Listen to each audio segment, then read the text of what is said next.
Alright guys, how you doing? In this video, I'm going to build myself what I consider to be the ultimate X-Maxx for hardcore bashing. Let's have a look at all the parts I'm going to use. Alright guys, want to make some extra cash so you can buy more toys, quit your job, go on more holidays, or maybe build a monster truck? I've got you covered. Check out my course in the description and I'll show you how to make 100k profit a year. Alright, so the goal is here, guys, is to build the ultimate basher for, without breaking the bank. If you're beating the living crap out of this stuff, you don't want to be tearing up expensive parts and you want to keep the repair cost down to a minimum. So, this is my opinion, what I think is the ultimate basher and also probably the most cost-effective way of doing it as well. So, alright, so starting off, we've obviously got the Traxxas X-Maxx. And I'm going to go through each part what I'm using, and I'm going to tell you why as well. So, first of all, a indestructible body from RC Maniacs. This is from Russia. I'm going to put a link to all these parts in the description, guys, if you want to know where you get them from. So, moving down from here, we've got the wheels. And I wouldn't say these are the ultimate wheels. I actually run 3 different types of wheels, guys. Most of the time, I run the stock tyres. The reason being, because they're soft. They're fairly durable, and they're quite easy on the truck because they're so soft and so lightweight. They're really forgiving on the old girl. So when you're hitting stuff and bouncing off of things, it tends to absorb the impacts a little bit better. These, just as good, for durability wise and stuff. But these are more for water crossing, driving on snow, driving on sand, all that sort of stuff. So that's what I'm going to use these for. Then you got the Proline Badlands. I've not tested them that much yet, but so far I am liking them. I mean, they're a lot heavier than the standard ones and a lot firmer, so they're going to be heavier on the truck. They're going to cause more damage. So I would say the Badlands are probably not the best all-round tyre because they handle well. But for extreme bashing, I'd probably say these. Next, I use this stuff to spray over all my plastics. It's Muck Off MO94. And what that does, it seeps into the plastic and it makes the plastic a lot more flexible. So when you're hitting stuff, rather than the stuff snapping, it kind of sort of bends and then bends back to sort of absorb the impact. Next, going on to the batteries, I run Fluions almost exclusively on almost everything. Reason being, they're cheap and they're bloody good as well, guys. I've not had many issues with these at all. They never seem to puff up. I've had a couple of fail after a while, but I'll put these things through hell, guys. I'll leave them fully charged. I'll leave them rolling about in my car, and I'll really give these things a beating. I don't balance them that often. I'll just use them, abuse them, and they just seem to work. I've had one fire. I've had a couple die on me, but for the most part, they're so cheap, guys, and I really can't fault them, guys. I'd give these things a 10 out of 10. These are 14.8 volt 4Ss. 35C 5500s, and they fit in the battery compartment perfectly with the little plastic thing sitting on top. And the reason I don't want to go bigger, because of weight again, guys. You want to keep the weight of this truck down to an absolute minimum. The lighter the truck, the less damage you're going to cause when you're crashing and bashing and landing hard jumps. So I'll really stay away from heavy lipos and try and stick to these smaller ones. Next, we've got an ESC. Me and all my buddies, we all run the Hobbywing Max 6. Reason being, it's almost a direct replacement, almost fits straight in. There's not much you've got to do to get this thing to fit in there. And the amount of abuse and the amount of beating and everything that we've been giving this thing, we've had no failures as of yet. A lot of people, they swear by the Max 5, but the trouble is with that, it's a lot bigger, it's a lot heavier, it doesn't fit in as nice, and you don't need it, guys. If you're going to be fitting bigger motors, then maybe go with the Max 5, but the whole goal here is building the absolute best truck for bashing. And it's more than fast enough with a standard motor. I mean, on my other X-Maxx, I run the 1600 kV motor from the 6S truck, which makes the truck a lot faster. In this one, I'm going to leave the 8S motor in, simply because it's going to be more of a shelf queen. And also, this is a truck I'm going to use for my water crossings from now on. The trouble I had with the other truck was that the higher kV motor, I think that's what it was putting so much load on the system, the ESC was going into thermal cut-out mode, I think. It was going into limp mode, halfway across the water, and it was making it sink. So this truck here is going to be my dedicated water crossing truck. I'm going to leave these paddles on it all the time. I'm not going to really bash this truck that much. It's going to be more of a shelf queen. And so really, I don't really need to fit all this stuff. I'm doing it more just so I can make a video and show you guys how you go about putting all this stuff onto your X-Maxx. Next, these are the connectors that I use. They're XT90s. The reason that I use these guys is because they're really easy to solder on and they take the power really well. I've never had any problems with these. They're really reliable, really easy to use. Like some of the other connectors, like the EC, whatever they're called, like the blue ones, they come with a separate bullet, and you have to solder the wire first onto the bullet, and then you've got to push it into like the casing.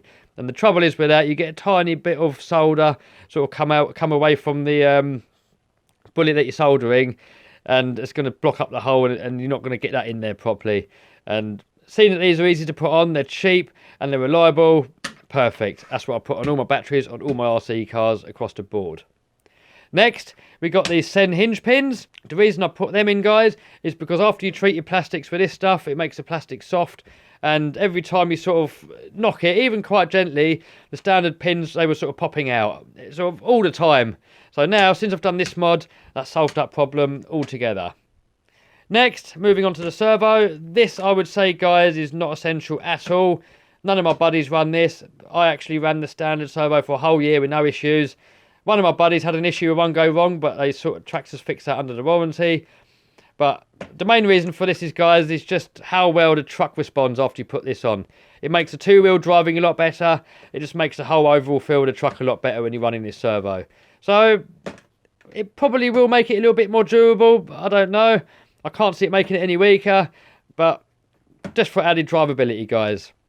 Next, we go on to the RPM rear hub carriers. Again, these ain't a must. All my buddies don't run these, and to be fair, they don't often break the rear hub carriers. I've broken a few, so I'll just put these on anyway. And the other nice bonus is they come with bigger bearings. And that is kind of a little weak spot on the X-Maxx, is that these inner wheel bearings on the front and on the rear, they're sort of prone to failing quite early because they're so thin-walled. And it doesn't take long for them to sort of get sort of not free anymore, and then they just fall to bits. So that's another nice bonus. I'm just waiting for someone to come out with some hubs that we can put on the front to solve the same issue. So I'm going to be running a GDS spur gear, a 46 tooth on this one, because I'm running the lower kV motor. On the other X-Maxx, I'm running the 1600 kV motor, and on that one, I'm running the 50 tooth spur. Pinion wise, I'm not sure yet. I'm going to start off with a 22 tooth. This is from HBI. Other good brands out there like Castle and stuff like that. So I'm going to run this combo for now, see how that goes, and then change the gearing accordingly. Lastly, we got this epoxy stuff. I've never tried this one before, actually, guys. On my other X-Maxx, I used some, I can't remember the make of it now, but that was quite brittle. And basically, I fill up all the holes in the bulkheads with this, because the bulkheads, they are a slight weak spot on this truck. Well, I wouldn't really call it a weak spot, but I've broken a couple, and if you consider the amount of abuse that I've put this thing through, that's not really bad. But any extra strength we can give it around the bulkhead area, it's not going to harm it, because I'd much rather break an arm, which is a 5-minute fix, than trying to replace the whole entire bulkhead when you're out on the field. So that's pretty much it. So, alright guys, let's get this stuff unboxed and fitted.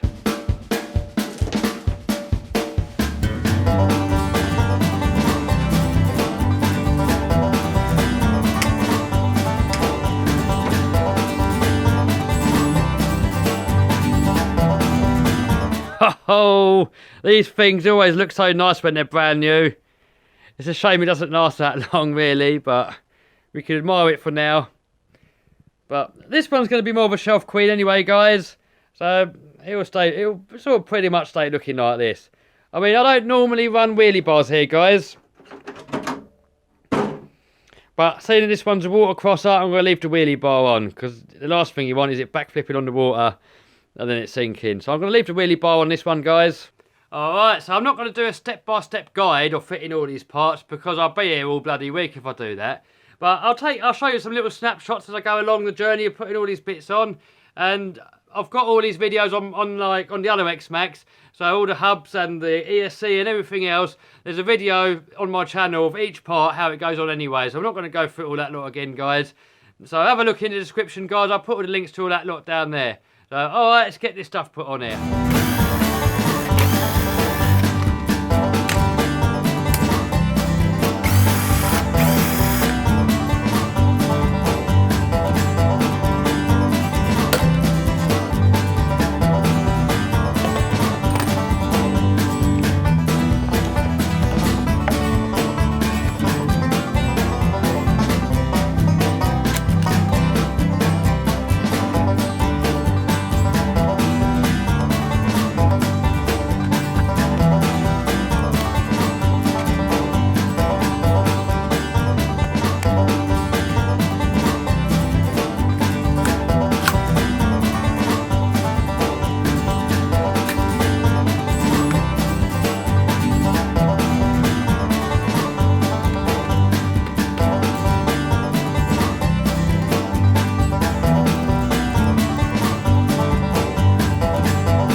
Alright guys, so we're all done, ready for a little test drive, and just a couple of things I want to go through with you. Firstly, when you change the pinion, make sure you use Loctite. I always use the strongest stuff I can find. This is Loctite green. Don't know if you can get it anymore, I've had this stuff for years, but it's like super duper strong. And it's really hard to get it off again, but you can heat it up and then that'll come out again. But I think that's one of the big reasons why people are killing so many pinions and spur gears, because their pinions are falling off and it's just making them explode. So Loctite that stuff on there as tight as you can, guys. It's better to struggle later getting it off than it is it keep falling off when you're out bashing and it ruining your day. Next, I've got these silicone ear plugs here, and I normally put these into the centre diff, so it makes these things backflip easier. But I'm not going to do that with this one. This one's more for water crossings, that sort of stuff, so I've left it out the centre diff. But in my other basher, that's what's in there.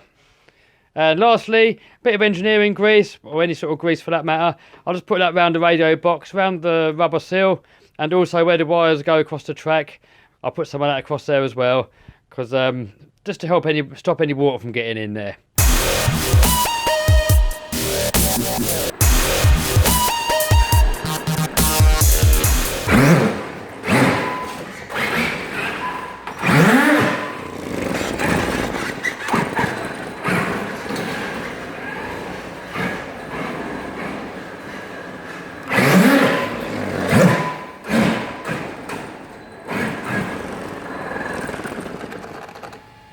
Alright, well that's pretty much done now, guys. In my opinion, that is the ultimate X-Maxx for bashing. I really can't see how you can make these things any more tougher than what they are, what you see here.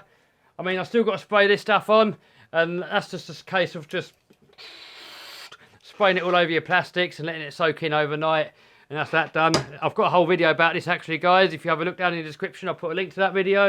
Also, I've still got to mount this body shell up. I mean, this video's long enough now, so I'm going to leave this for another video. And also, my buddy, he's making a custom-made wrap to put around this thing. And when he's finished doing all that and we're happy with it, he's going to sell these wraps on his eBay shop as well. So any of you guys can sort of jump on and buy some of these wraps as well when we're done.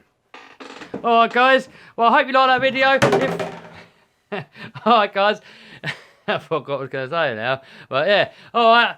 Hope you liked that video. If you did, give us a thumbs up, subscribe, smash that bell button so you stay notified. And guys, one more thing. With all these comments I'm getting these days, like literally hundreds, thousands every day on Instagram, Twitter, Facebook, eBay, YouTube, WhatsApp, you name it. I'm getting so many messages now, guys. I'm sort of getting snowed under. I can't cope with them all. And even though I really do want to answer every single one of them, I can't. It's just too much there. And I really do appreciate it all, guys. I really do. But it's just too much there for one person to cope with. So what I'm doing now is at the end, after I've uploaded this video, I'm going to sit at the computer now for about an hour, half an hour to an hour, something like that. Any messages that come in, I'm going to be answering them like straight away.